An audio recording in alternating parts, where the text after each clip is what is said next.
Welcome to kruptcy.com's Unconventional News Update.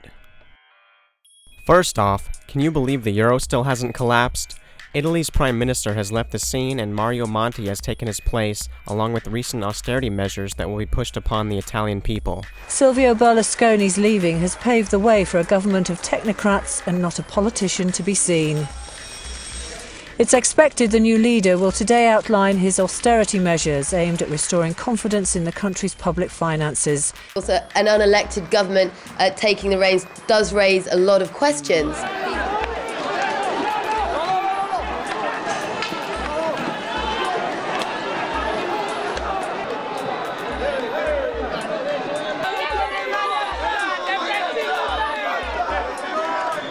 China, the EU's longtime hero with the mission to rescue the Western world from debt, may not be able to help much longer. Analysts suspect China has only $100 billion to spare in foreign exchange.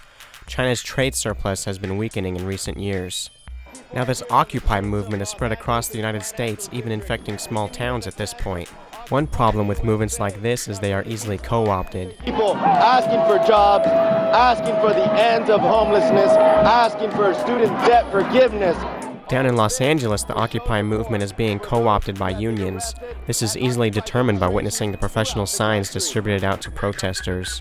I'm going to show you and prove to you that Occupy LA is nothing more than just a SEIU union front.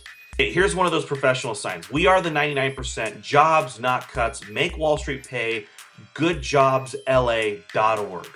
And here's another pile of those goodjobsla.org. Of course, their About Us page lets you know that they are being funded by the SEIU.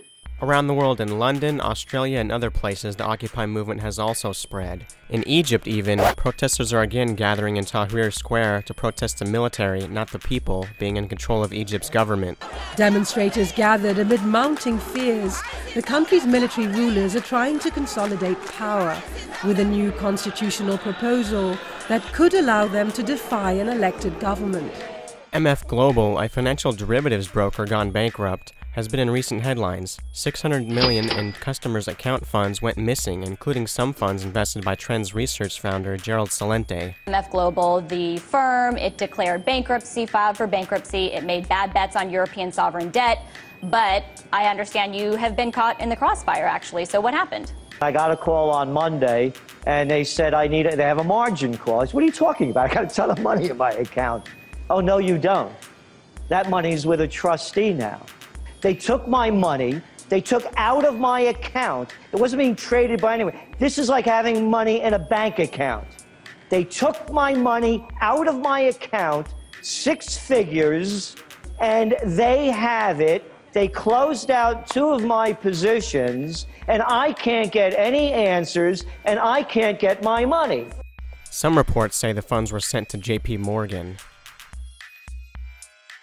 While speaking of people getting screwed, America is getting screwed by GE, paying no taxes on their $14 billion profits.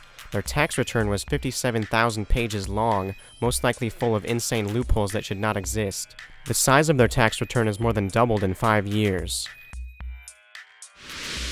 Gold spot is over $17.20 as central banks purchased 148.4 metric tons in the third quarter of this year, the most gold bought since early 2009. Silver is still suppressed at over $32 an ounce. In other news, the city of Detroit may run out of money by December.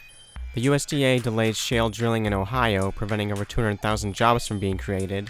And in New Hampshire, President Obama is facing a legal challenge in his eligibility status as the time nears for the 2012 primary election.